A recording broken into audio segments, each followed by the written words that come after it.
반갑습니다. 우리들의 살리생자 이야기 진행을 맡은 김경임입니다. 상제님께서는 삼생의 인연이 있어야 나를 따르리라고 하셨습니다. 전생과 현생, 그리고 후생의 인연이 있어야 우주의 주체자이신 상제님을 만나 후천 가을을 여는 주인공이 될 수 있다는 말씀인데요. 우리들의 살리생자 이야기는 그런 삼생의 인연으로 상제님 진리를 만난 성도님들이 진리를 체험하고 또 그 진리를 전하는 과정에서 느꼈던 기쁨 그리고 감동을 함께 나누는 시간입니다. 시청자 여러분도 그 기쁨과 감동을 함께 누려보시기 바랍니다.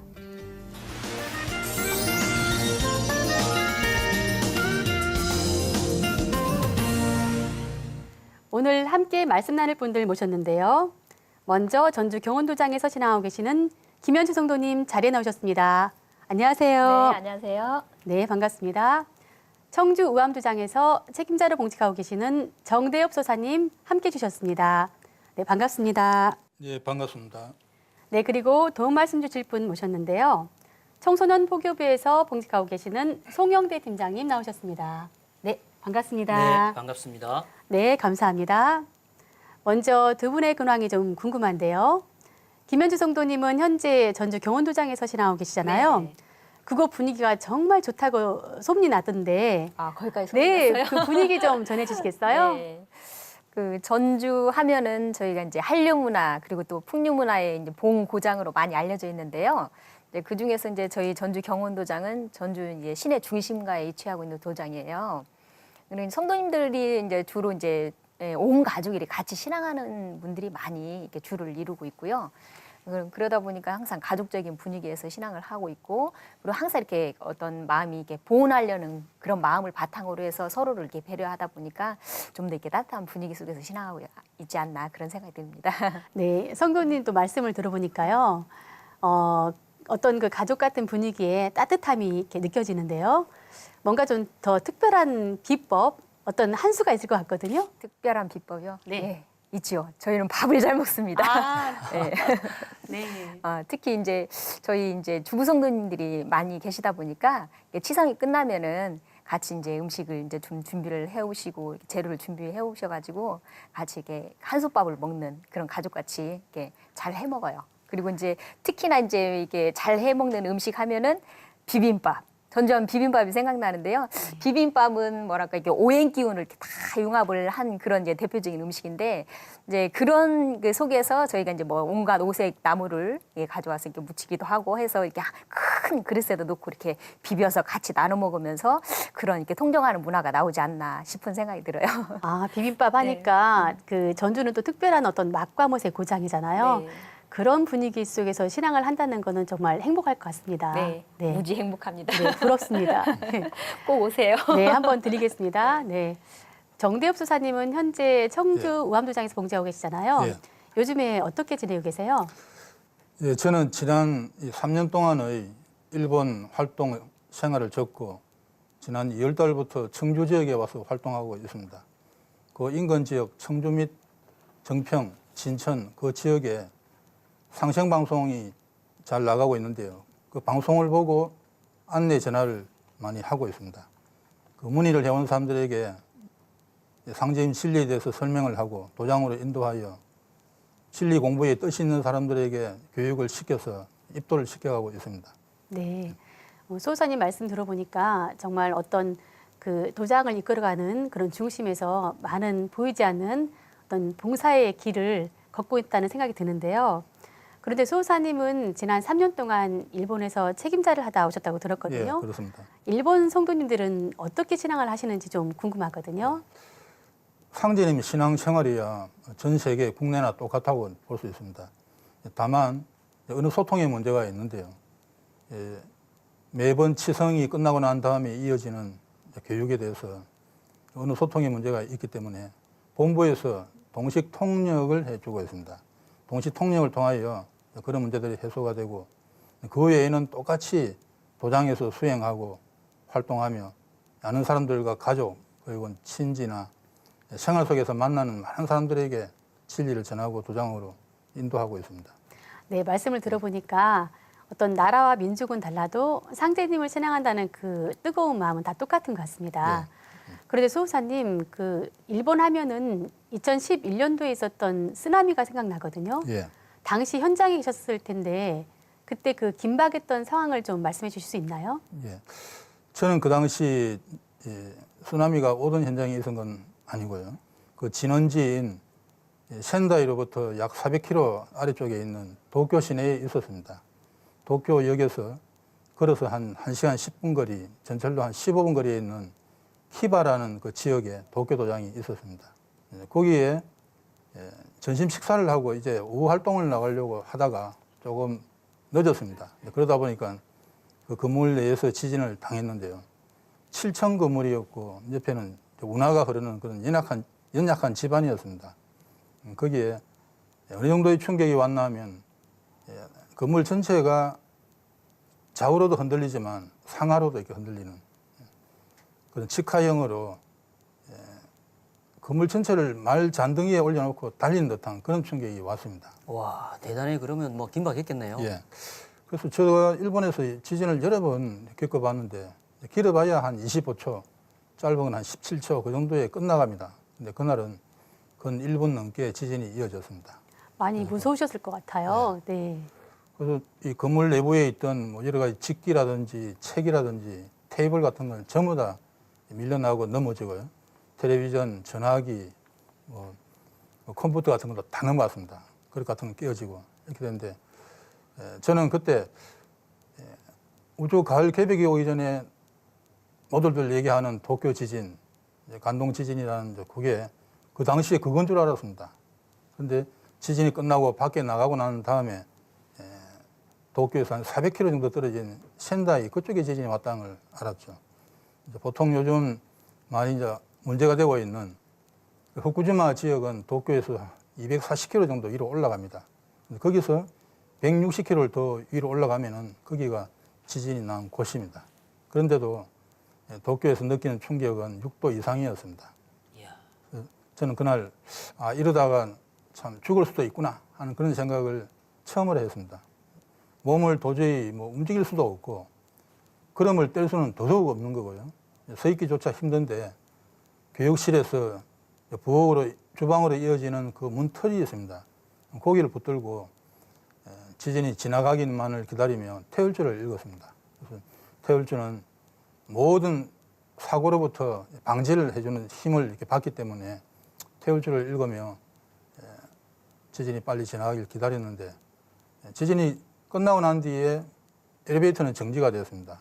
그래서 비상계단을 통하여 밖으로 내려갔더니 우리 도쿄도장이 7층이고 그 아래에 있는 6층, 5층, 4층 거기에 입주해 있는 점원들 그리고 주민들 모두가 한꺼번에 계단으로 내려갔습니다. 제가 마지막으로 제일 마지막 내려갔죠. 내려가서 보니까 그 뒤에 여진이 또 오기도 하고 사람들이 모여있는 곳에 갔더니 라디오 방송이 나왔습니다. 그 방송을 통하여 센다이 지역에 지진이 크게 났다는 걸 알았습니다. 야, 이렇게 말씀만 우리가 들어도 우리는 이웃나라지만 현장에 계셨던 그 수호사님의 제 말씀을 통해서도 그 당시 상황이 얼마나 긴박했는가가 지금 막 이게 피부로 와닿거든요. 예. 말 그대로 뭐 10년 감수하셨네요, 지금 예. 정말. 그리고 3월 11일 날 지진이 오고 3월 30일 날 제가 그 지역을 다녀왔습니다. 센다이 쪽에 이제 갔는데 그때 정도가 되었어야 센다이로 갈 수 있는 길이 열렸습니다. 네. 신간선은 끊어지고 난 뒤 아직 복구가 되지 않은 상황이었고요. 야간에 운영하는 고속버스를 타고 갔습니다. 밤 12시에 타면 다음날 새벽 6시 반에 도착하는데 그걸 타고 센다이에 가서 센다이 역에 갔더니 역이 많이 파손이 됐습니다. 에스컬레이터도 정지가 되었고 그리고 여기저기 장거리 노선은 전부 중지된 상태고 가까운 지역만 운행을 하고 있었습니다. 거기에 가서 우리 조선족 가이드를 만나가지고 센다이로부터 그 위쪽으로 이와테라는 그 지역까지 거의 아오모리가 있는 그 밑에까지 제가 다 갔다 왔습니다. 가서 사진을 다 찍어 오고 상생방송에 자료를 제가 다 보냈습니다. 갔더니 이 매스컴에서 아직 알려지지 않은 곳 그리고 외지에서 기자들이 와서 도저히 들어갈 수 없는 곳까지 거기 현지인들과 같이 시골 구석구석에 다 가봤는데 쓰나미가 들어와서 폐허가 된 것이 여러 수천 군데였습니다. 자동차만 해도 한 16만 대 정도가 다 파손이 됐다고 하니까 엄청난 규모죠. 참 그런 상황에서 저는 참 소사님이 대단하다고 느껴지는 게 예. 그 너무 다급한 상황이잖아요. 그렇죠. 그런데 그 그렇죠. 속에서 또 태울 줄 읽으셨다는 게 참 대단하신 것 같아요. 평소에 네. 그만큼 예, 태울 방법은 투쟁을 뭐 많이 하셨던 그거밖에 거죠. 없으니까요. 네, 말씀을 쭉 들어보니까 예전에 봤던 일본 침몰이라는 영화가 생각이 납니다. 예. 어느 정도는 그 애견이 다 되어 있는 내용들이잖아요. 예. 네, 좀 더 이렇게 좀 각성을 해서 네, 지켜봐야 될 것 같네요. 예, 네, 맞습니다. 지금까지 두 분의 근황에 대해서 알아봤는데요. 이제부터는 이제 상제님 신앙을 만나서 느꼈던 감동들에 대해서 한번 도담을 나눠보도록 하겠습니다. 네. 김현주 성도님은 언니 때문에 입도를 하시게 됐다고 들었어요. 네, 네. 어떻게 입도하시게 됐는지 좀 말씀해 주시겠어요? 그 서울 올림픽이 있었던 1988년으로 기억을 하는데요. 저희 이제 언니가 이제 대학교에 이제 입학을 했었어요. 근데 이제 입학을 하고 얼마 돼서 그 집에 딱 오면은 언제부턴가 이상한 행동을 하기 시작하는 거예요. 네.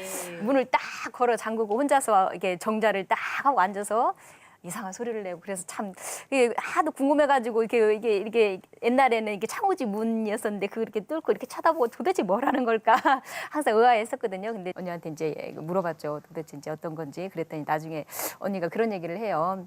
자기가 이제 뭐 학교에 들어가서 증산 동아리라는 곳에 들어가게 됐다. 근데 아직은 네가 좀 어리니까 나중에 이제 대학교 들어가서 차츰 이제 알게 될 거라 이제 그렇게 얘기를 해주는데 저 원래 좀 호기심이 많거든요. 그래서 도대체 증산도가 뭐길래 그러면서 이제 이렇게 캐치마크를 하고 있던 차에 제가 이제 중학교 3학년 겨울방학 때 그 엄마가 이제 참 그 유학을 보낸다고 익산에 있는 학원에 처음으로 이제 보내줬어요. 그래서 이제 학원을 이제 공부를 하고 이제 오는 길에 학원 바로 옆에 보니까 증산도 1위 도장 딱 하고 그 간판이 딱 보이는 거예요. 피할 수 정말 없는 깜짝 뭐 놀라셨겠어요. 인연이었네요. 네. 그래서 진짜 증산도가 뭘까라고 이렇게 캐쳐마크를 가지고 있던 찰나에 딱 그것도 옆에 학원 바로 옆에 건물이더라고요 보니까. 그래서 이제 피할 수 없는 어떤 운명을 맞이했죠. 그렇죠. 네. 그래서 이제 언니 이제 소개를 해서 이제 도장에 딱 들어갔는데 그 참 그 향내음이 쫙 나면서 그 성전 가운데 정말 이렇게 할아버지 같은 상제님의 어진을 뵙군요. 딱 뵙고 이제 언니가 그러는 거예요. 참 이분이 진짜 인간으로 이게 오신 참 하느님이다.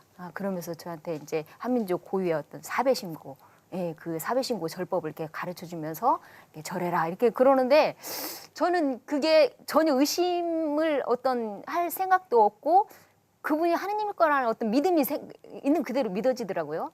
그래서 이제 그렇게 절을 했었던 그런 기억이 납니다.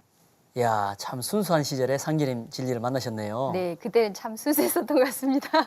지금도 순수해 보이세요. 예, 그럼요. 네. 해가 좀 많이 묻었죠.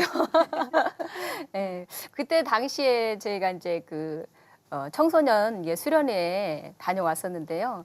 처음에 그 한민족과 증산도라는 책을 제가 이제 접하고 그리고 이제 수련회 다녀와서 이게 느꼈던 게 참 뭐랄까 우리 한민족 고유의 어떤 역사 그런 문화 이런 혼이 다 이렇게 말살이 돼가지고 우리가 진짜 이제 상제님 참 하나님을 이렇게 찾기가 참 어렵구나라는 생각이 들더라고요. 네. 그러니까 어떤 꿈만았던 소녀 시절에 네. 중학생 때 상제님 진리를 만나신 그렇죠. 거네요. 네. 네.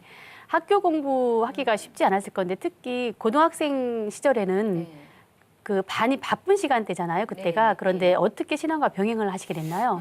고등학교에 들어가서는 제가 기숙사 생활을 했어요. 근데 기숙사 생활을 하다 보니까 아무래도 이제 공동체 생활을 하는데 뭐 이렇게 신앙을 이렇게 청수를 모시고 수행을 하는 게 쉽지만은 않은데 제가 이제 그 본방학 때 어떤 수행했던 어떤 그런 체험이나 이제 그런 게 있다 보니까 이게 수행을 꾸준히 계속 하고 싶은 거예요. 그렇죠. 네, 그래서 이제 그 기숙사 같이 이제 생활을 하는데 이제 청수를 한쪽에다가 이제 딱 모시고 밤이 되면 야간 자율 수업이 끝나고 나서 혼자 와서 이제 조용히 이제 움치움치하고 계속 읽고 이러니까 이제 친구들 사이에 이제 소문이 났죠, 막. 아, 제가 이상한 거 한다. 네, 이제 수근수근 되면서 그런데 이제 나중에는 근데 그 소문이 이제 저희 담임선생님한테까지 간 거예요. 그래가지고 이제 담임선생님이 하루는 허겁지겁 막 쫓아왔어요, 막. 그러면서 야, 김현주! 그러면서 저기서부터 올려가지고 너 요즘 뭐 이 사과 한다고 소문났다는데 너 그거 절대 하지 마. 그러면서 막 이렇게 이게 뭐랄까 이게 단호하게 네. 예? 못하 이게 이렇게 딱 선을 그으시는 거예요. 그래서 저는 한편으로는 제가 이 상황에서 이게 알겠습니다. 안 할게 이렇게 하면은 저는 이제 고등학교 내내 이제 수행을 못 하는 거잖아요. 그렇죠. 이제 그 신앙이 이제 그렇죠. 단절되게 되겠죠. 네, 그래서 이제 네. 양보를 할 수가 없는 부분이라 제가 이제 선생님께 여쭤봤어요. 아, 선생님, 뭐가 이상한 건데요? 그러니까 이제 뻥을 하시죠. 그래서 아니 정말 우리 민족은 원래 이렇게 맑은 물, 이 정한수를 떠놓고 이렇게 상지님께 신고를 드리고 기도하고 이렇게 수행했던 게 정말 우리의 고유 문화인데 이 역사가 왜곡이 되고 이렇게 문화를 다 상실해 버려서 이런 게 안 하는 게 오히려 이상한 것이다. 그러니까 선생님 이거는 진짜